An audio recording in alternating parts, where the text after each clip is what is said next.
Madame, Monsieur, nous sommes encore très heureux de vous retrouver dans le cadre de cette émission RDC Environnement. Comme vous le savez, c'est l'émission axée sur l'environnement et le développement durable, une production de la rédaction de l'agence Galaxy Media.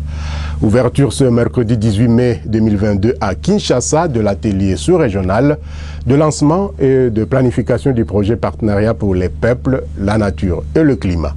Pendant 3 jours, soit du 18 au 20 mai 2022, les participants venus du Congo-Brazzaville, du Gabon et ceux de la République démocratique du Congo vont réfléchir sur comment renforcer les activités des peuples autochtones qui, grâce à leur savoir-faire, préservent l'environnement et les forêts du bassin du Congo. Muriel Makisse et Fanfa Makitou pour les reportages. La République démocratique du Congo s'est engagée dans les processus d'aménagement du territoire depuis quelques années. D'où la question de peuples autochtones demeure un sujet très capital en ce qui concerne la question des terres, des ressources naturelles, les communautés et les territoires.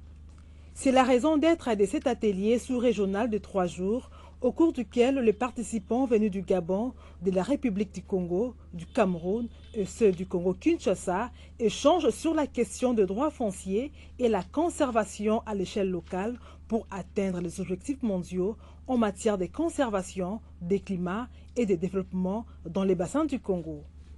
Organisé par l'Initiative pour le droit et les ressources RRI et les réseaux de peuples autochtones de l'Afrique centrale REPALEAC, l'objectif est donc de lancer officiellement la mise en œuvre du projet et de planifier les activités concernant ces peuples de plus en plus dépossédés de leurs terres et territoires dans le cadre du projet Partenariat pour le peuple, la nature et les climats. Ce projet est venu pour renforcer les efforts des autres projets qui sont déjà existants au niveau de la RDC. Alors, nous avons ici en RDC, nous sommes en train d'implémenter le projet PACEDEF, c'est-à-dire c'est un projet d'appui aux communautés dépendantes de la forêt. Les peuples autochtones sont les gardiens de la forêt, c'est-à-dire que nous devons rester dans ça. C'est-à-dire nous devons aider les pays à incarner leurs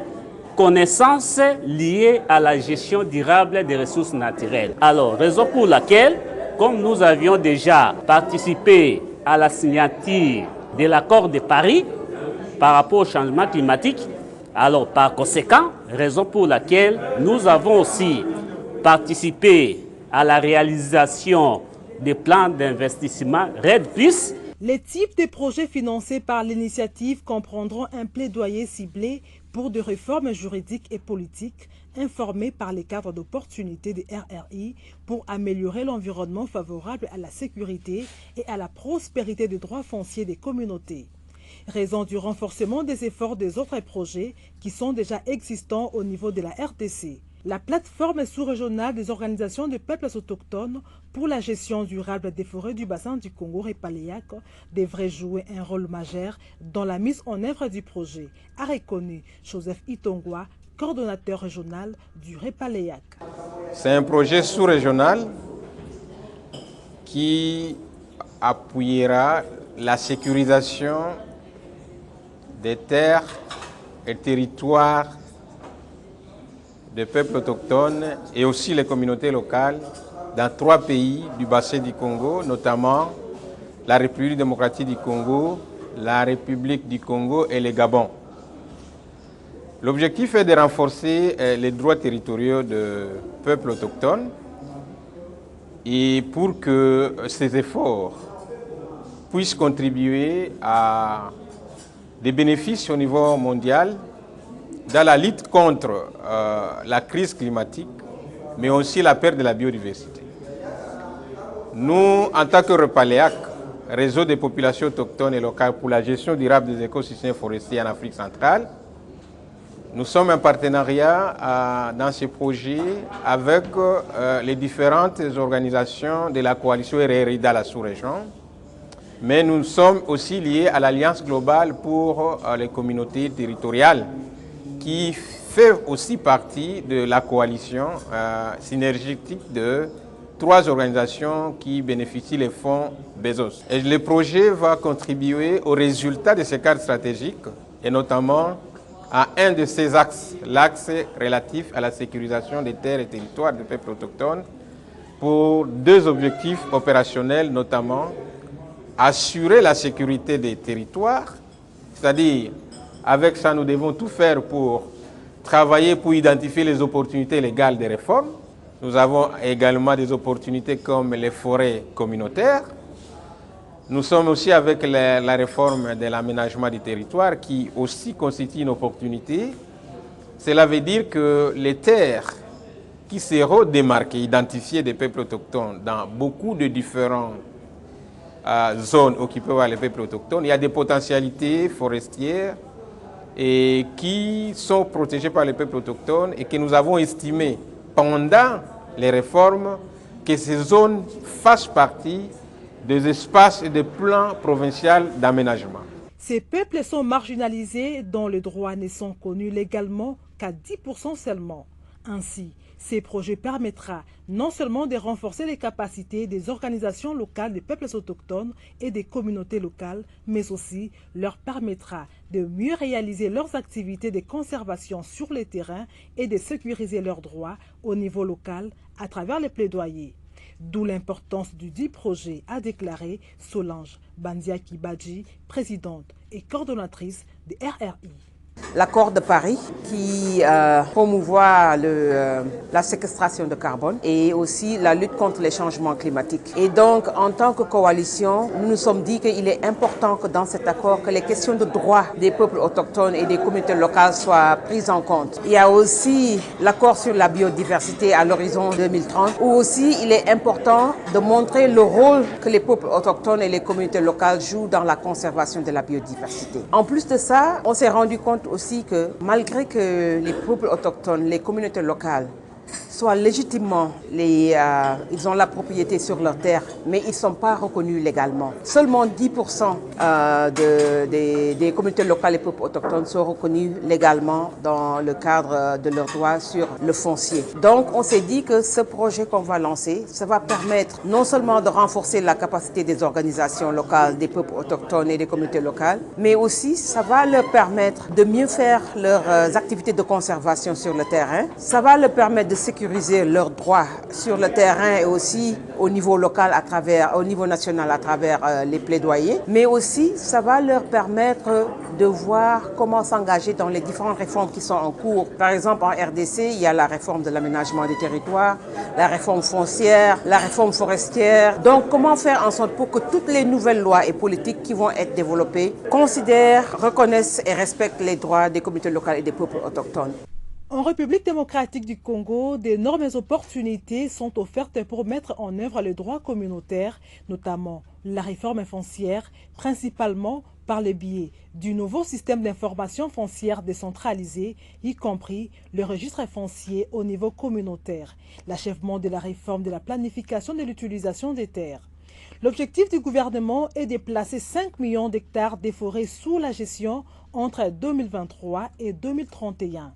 Les formations et renforcement des capacités de ces peuples sont primordiaux car ils leur permettront une prise en charge en toute conscience et responsabilité, a souligné Benjamin Toirambe, secrétaire général à l'environnement et développement durable. Si le ministère de l'Environnement est présent dans cet atelier, c'est parce que là, il trouve son compte. Et les comptes, il les trouve dans la loi. Dans notre loi, le code forestier, que vous connaissez mieux que moi, il est clairement dit que nous devons appuyer les communautés locales. Et si nous avons notre loi prévue, la foresterie communautaire, c'est tout simplement pour améliorer les conditions de vie des populations, c'est-à-dire des communautés locales et des peuples autochtones. Nous voulons changer un peu la façon de faire les choses.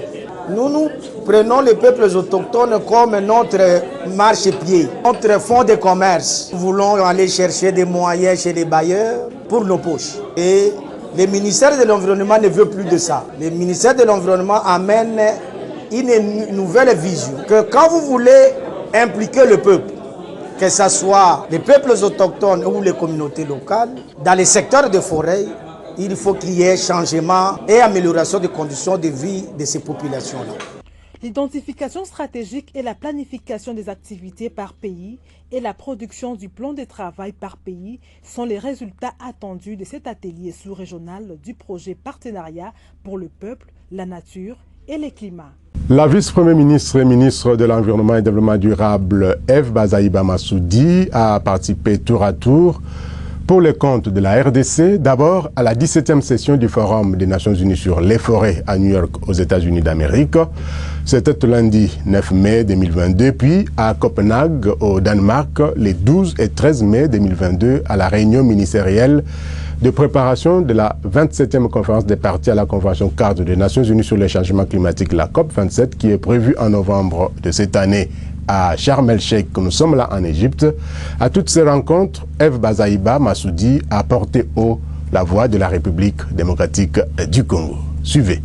Au cours de la 17e session du Forum des Nations Unies sur les forêts tenue à New York aux États-Unis d'Amérique du 9 au 13 mai 2022, la vice-première ministre et ministre de l'Environnement et du Développement durable, Eve Bazaïba Massoudi, a rappelé non seulement les potentialités environnementales de la RDC et aussi les services écosystémiques de ces forêts en faveur de l'humanité. Pendant les 5 jours des travaux, les participants ont planché sur la mise en œuvre du plan stratégique des Nations Unies pour les forêts 2017-2030 et sur des activités à l'appui des priorités thématiques pour l'exercice biennal 2021-2022.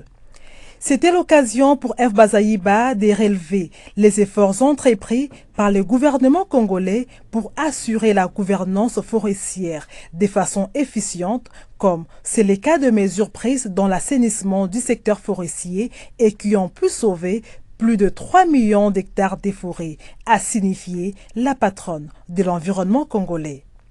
La 17e session du Forum des Nations Unies sur les forêts examinera les préparatifs de l'examen à mi-parcours en 2024 de l'efficacité de l'arrangement international sur les forêts dans la réalisation de ses objectifs, y compris la stratégie de communication et de sensibilisation du plan stratégique de l'ONU pour les forêts 2017-2030. Faisant d'une pierre deux coups, la vice-première ministre, ministre de l'Environnement et du Développement durable, a également participé les 12 et 13 mai 2022 à Copenhague, au Danemark, à la réunion ministérielle des préparations de la COP27 prévue en novembre 2022 en Sharm el-Sheikh en Égypte. Co-présidé par Alok Sharma et Sharma Shukri, respectivement présidents de la COP26 et de la COP27, sous l'égide du Danemark, cette réunion ministérielle a offert une opportunité d'évaluer les progrès de la mise en œuvre des engagements souscrits par les bailleurs de Glasgow et réfléchis sur l'agenda de la COP27. Plus de 40 ministres en charge du climat du monde ont discuté des questions liées à la résilience, aux pertes et dommages, et à la finance climatique et à la limitation de 1,5 degrés Celsius de la température mondiale. Face à l'urgence climatique, la réunion ministérielle de Copenhague a planché sur l'accélération des actions internationales en faveur du climat. Il faut noter qu'en marge de cette réunion, la vice-première ministre et ministre de l'Environnement et du Développement durable, Eve Bazaïba, a eu une séance de travail en bilatéral avec les parties égyptiennes. Il s'était ouvert le 9 mai 2022 à Abidjan, en Côte d'Ivoire, la 15e conférence des Nations Unies sur la désertification et la sécheresse, la COP 15. Le thème de cet événement est « Terre, vie, patrimoine, d'un monde précaire vers un avenir prospère ». C'est pour la première fois en tout cas que l'Afrique a accueilli une COP sur la désertification et la sécheresse, le continent étant particulièrement touché par ces fléaux. Je vous propose de suivre ce reportage. Terre, vie, patrimoine, d'un monde précaire vers un avenir prospère. C'est autour de ce thème que se déroule depuis le 9 mai au 20 mai prochain la 15e conférence des Nations Unies sur la désertification et la sécheresse, COP 15 à Abidjan, en Côte d'Ivoire. C'est pour la première fois que l'Afrique accueille une COP sur la désertification et la sécheresse, le continent étant particulièrement touché par ces deux fléaux. À la cérémonie d'ouverture sur place, une centaine de personnes, dont une trentaine de chefs d'État, avait pris part à ces assises autour d'Alassane Ouattara lundi 9 mai, dont le président de la République Félix-Antoine Tshisekedi Tshilombo. Jusqu'au 20 mai prochain, la 15e conférence des parties à la Convention cadre des Nations Unies sur la désertification et la sécheresse réunit des experts, hommes politiques issus de 196 pays pour tenter d'élaborer des solutions face à l'appauvrissement des sols cultivables et lancer l'appel d'Abidjan pour mettre d'urgence en œuvre de solutions concrètes face à ces menaces. De nombreux efforts ont été faits depuis la COP 14, mais il reste encore beaucoup à faire. Une action urgente, globale et concertée est nécessaire pour éviter d'aggraver la dégradation des terres face à des situations de crise complexes, à la croissance démographique et à une consommation sans précédent et une économie de plus en plus mondialisée. L'engagement de tous pour une réponse commune aux problématiques mondiales. Cet appel d'Abidjan va faire de la Côte d'Ivoire un laboratoire de solutions aux problèmes de la désertification. L'idée de l'appel d'Abidjan est de s'inspirer des modèles australiens, marocains ou israéliens qui ont réussi à devenir autosuffisants malgré l'aridité de leur climat grâce à des prouesses technologiques, avait indiqué Abou Bamba, ministre ivoirien de l'Environnement. Le thème de cet événement, Terre, vie, patrimoine, d'un monde précaire vers un avenir prospère, est un appel à l'action pour faire en sorte que la Terre, qui est notre source de vie sur cette planète, continue de profiter aux générations présentes et futures, a souligné la Conférence des Nations Unies sur la lutte contre la désertification et la sécheresse. La conférence porte une attention particulière à la restauration d'1 milliard d'hectares de terres dégradées d'ici 2030, la pérennité de l'utilisation des terres face aux impacts des changements climatiques et la lutte contre l'augmentation des risques de catastrophes telles que les sécheresses, les tempêtes de sable et de poussière, ainsi que les incendies des forêts, a précisé l'institution onusienne. Le secrétaire exécutif de la Convention des Nations Unies sur la sécheresse et la désertification a rappelé l'acuité du phénomène et l'urgence d'apporter des solutions. Les pertes de terres productives exacerbent les inégalités, les petits producteurs étant étouffés économiquement et socialement. Les femmes rurales productives sont généralement reléguées en bout de chaîne. Elles sont souvent dépossédées des petits lopins de terre où elles étaient pourtant confinées. Nos études ont révélé que, même en ce 21e siècle, les femmes sont privées de l'héritage de leurs époux décédés dans plus de 100 pays dans le monde. Excellence, il est maintenant bien établi qu'un leader qui perd ses terres productives est assimilable à un pilote qui connaît une soudaine perte d'altitude, voire une perte de contrôle de son aéronef. C'est à ce titre que nous saluons vivement la présence dans cette conférence de chefs d'État et de gouvernement qui saisissent toute la centralité de ces questions. La gestion des terres concerne autant l'agriculture que l'économie, la sécurité que l'environnement, la diplomatie que l'administration territoriale, autant la forêt que la recherche scientifique, autant la société civile que les communautés rurales. La terre nous nourrit, la terre nous vêtit, elle nous fournit l'eau que nous buvons, autant que l'air que nous respirons. De la santé de nos sols dépend notre économie, ainsi que notre propre santé. Mais il y a espoir, et vous permettrez que je puisse conclure par ce point. La dégradation des terres n'est pas une fatalité. La réparation est possible. En effet, la restauration des terres dégradées est réalisable parfois à moindre coût. Investir dans la réparation des terres dégradées est donc économiquement rentable, techniquement faisable, socialement souhaitable et bien entendu écologiquement profitable. Le président ivoirien a plaidé pour une prise en compte des solutions innovantes, plus opérationnelles, moins coûteuses et plus rentables dans la lutte contre la désertification et la sécheresse, le continent africain étant particulièrement touché par la désertification, notamment dans sa bande sahélienne. Nos travaux se tiennent en amont de la COP 15 que la Côte d'Ivoire abrite à partir de ce lundi 9 mai jusqu'au 20 mai 2022. Ces travaux suscitent de grands espoirs au sein de nos populations qui attendent beaucoup de nous notamment au regard du thème de cette COP 15 qui s'intitule « Terre, vie, patrimoine d'un monde précaire vers un avenir prospère ». En effet, selon les données disponibles, la dégradation des sols affecte 52% des terres agricoles, menaçant ainsi l'existence de 2,6 milliards de personnes qui dépendent directement de l'agriculture. La désertification et la sécheresse causent la perte de 12 millions d'hectares chaque année, soit près de 23 hectares par minute. La dégradation des terres affecte directement 74% des personnes pauvres dans le monde. Enfin, selon l'Organisation des Nations Unies pour l'alimentation et l'agriculture, la FAO, le désert progresse de 5 km chaque année dans les zones semi-arides d'Afrique de l'Ouest. Nos peuples fondent beaucoup d'espoir sur nous. Nous n'avons pas le droit de les décevoir. Agissons vite, agissons ensemble pour donner une nouvelle vie à nos terres. Notre sommet se tient dans un contexte d'urgence climatique qui impacte durement nos politiques de gestion des terres et exacerbe le phénomène de sécheresse.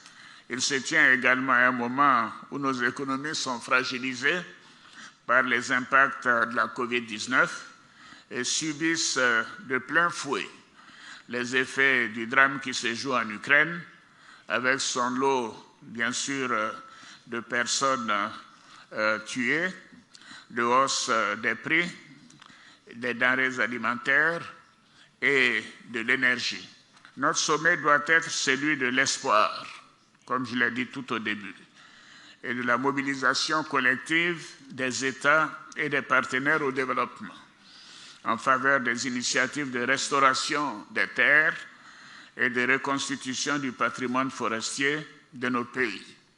Nous devons utiliser toutes les ressources de nos conventions pour répondre aux besoins alimentaires et faire face au stress hydrique toujours croissant d'une population mondiale en constante augmentation qui atteindra 9,7 milliards d'individus en 2050. Un engagement à contrer l'avancement de la désertification d'ici 5 à 10 ans doit être pris collectivement par les participants tout en parvenant à mobiliser 1 ou 2 milliards de dollars américains. Ils tenteront également de se mettre d'accord sur des mesures concrètes pour stopper l'accroissement de la désertification, la question de la Grande Muraille Verte, projet pharaonique qui vise à restaurer 100 millions d'hectares de terres arides en Afrique d'ici 2030 sur une bande de 8000 km allant du Sénégal à Djibouti, est également abordée au cours de ces travaux qui s'achèveront le 20 mai prochain.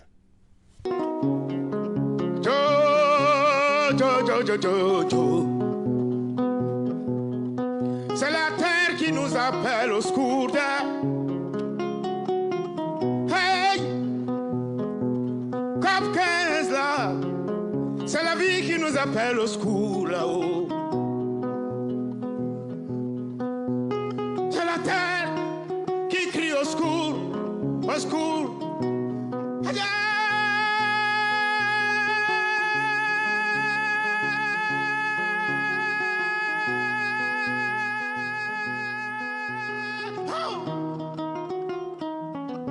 Excellence, c'est par ce cri de cœur de la terre qui nous appelle au secours que mon cœur porte au cœur de chaque cœur d'être ou pour être, que mon verbe vous salue. Excellence, votre appel a été entendu. L'appel d'Abidjan a eu écho. Je salue vos pères.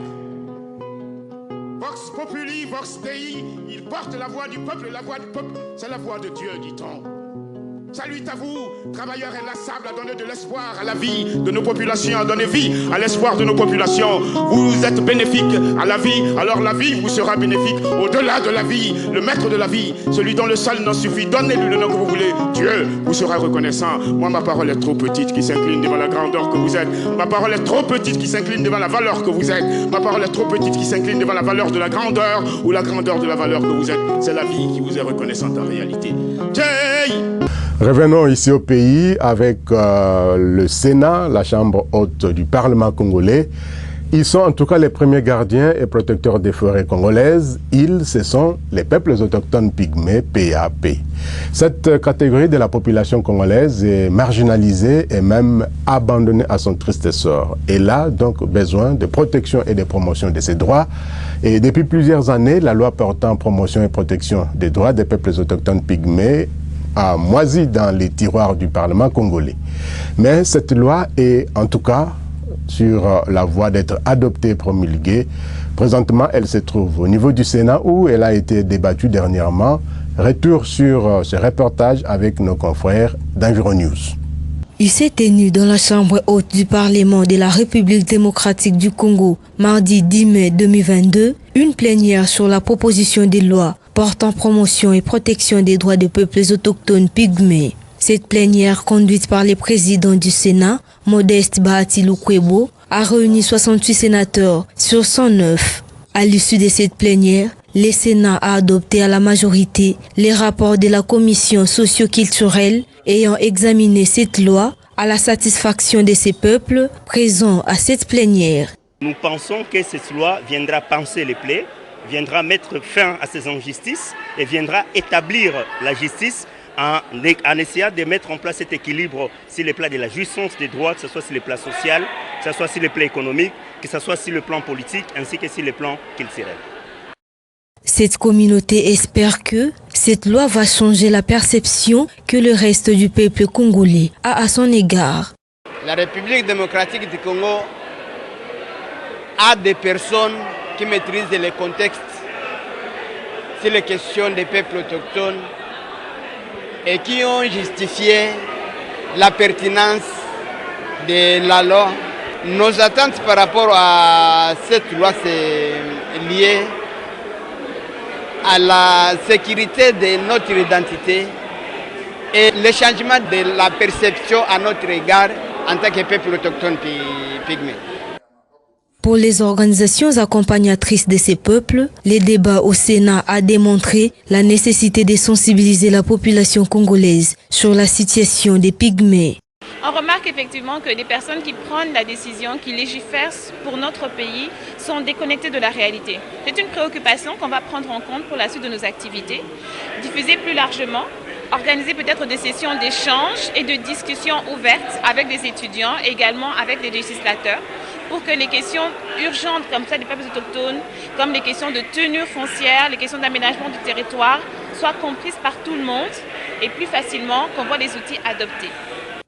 Après l'adoption du dit rapport, le bureau du Sénat l'a renvoyé à la commission socio-culturelle qui va travailler en collaboration avec la commission politique, administrative et juridique pour un travail final. Ubangi Ensemble Solidarité, c'est le nom d'une organisation non gouvernementale de développement, association sans but lucratif ASBEL, qui a vu le jour dernièrement. Elle a son siège à Guadolité, nous sommes là dans la province du Nord Ubangi. Cette organisation a comme cheval de bataille la protection de l'environnement et le développement durable. Ubangi Ensemble Solidarité veut promouvoir l'environnement congolais et les objectifs de développement durable ODD pour la réduction de la pauvreté. Je vous propose de suivre ces images de l'ONG sur la cérémonie du lancement officiel de ces activités. Présentation samedi à Guadolité d'une organisation non gouvernementale dénommée Ubangi Ensemble Solidarité en sigle UES.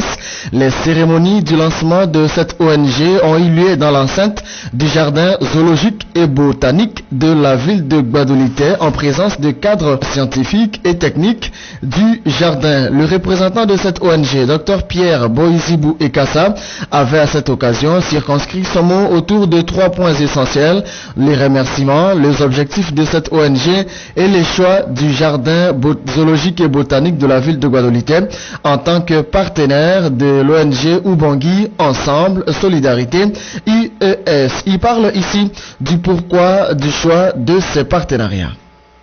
Savez-vous que le jardin zoologique et botanique de Guadeloupe est un sanctuaire, est une bibliothèque, est une banque, est un laboratoire et même un miroir de notre être, de ce qui reste de la province au niveau national, international et dans le cadre de la conservation de la nature et surtout des objectifs du développement durable en sigle ODD à travers tous les États membres de l'Organisation des Nations Unies dans l'agenda 2030. Voici les grands axes. Il y en a 4. Le premier, ce sont les objectifs du développement durable, en abrégé ODD. Le deuxième axe, c'est la protection de l'environnement. Le troisième, c'est le réchauffement climatique. Le quatrième axe, c'est la protection du bassin du Congo. Vous voyez, ce sont des grandes notions qui se marient, qui sont d'actualité dans notre site, qui est le jardin zoologique.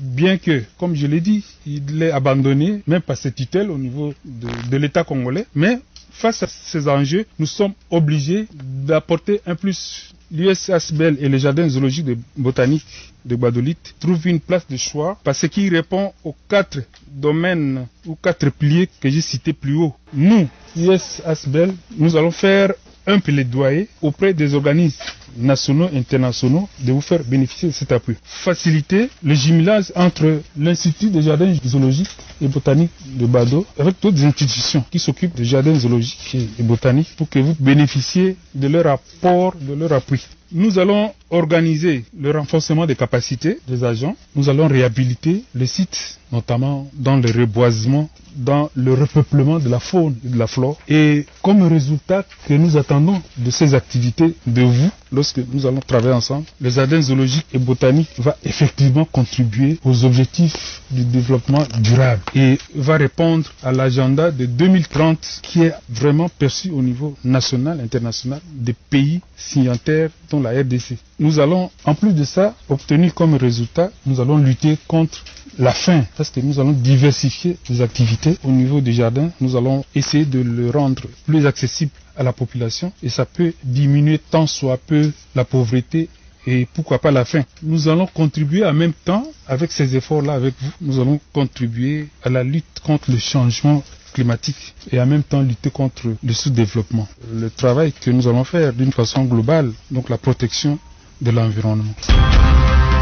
Voilà, c'était donc là Ubangui Ensemble Solidarité, cette ONG qui lutte pour la protection de l'environnement et la mise en œuvre des objectifs de développement durable ODD. Certains gestes que nous posons semblent être peut-être inutiles et pourtant, ce sont des gestes qui sauvent et qui sont indispensables pour la planète. Jeter les immondices dans la poubelle ou à un endroit approprié est un geste écologique à grande valeur environnementale. Et ce geste contribue à restaurer nos écosystèmes. Regardez cette petite vidéo pour vous en convaincre.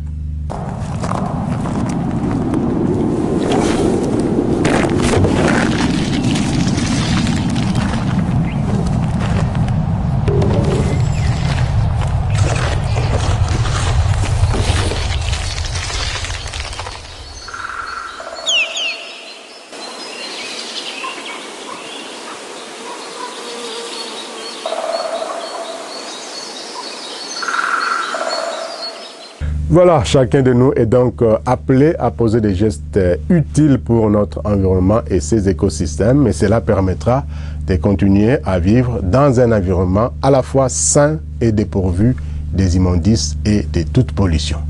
Madame, Monsieur, c'est par cette note que nous bouclons cette émission RDC Environnement. Merci de nous avoir suivis et à la prochaine pour d'autres informations environnementales, que ce soit en République démocratique du Congo, notre pays, ou d'ailleurs, à travers le monde. Au revoir et à très bientôt.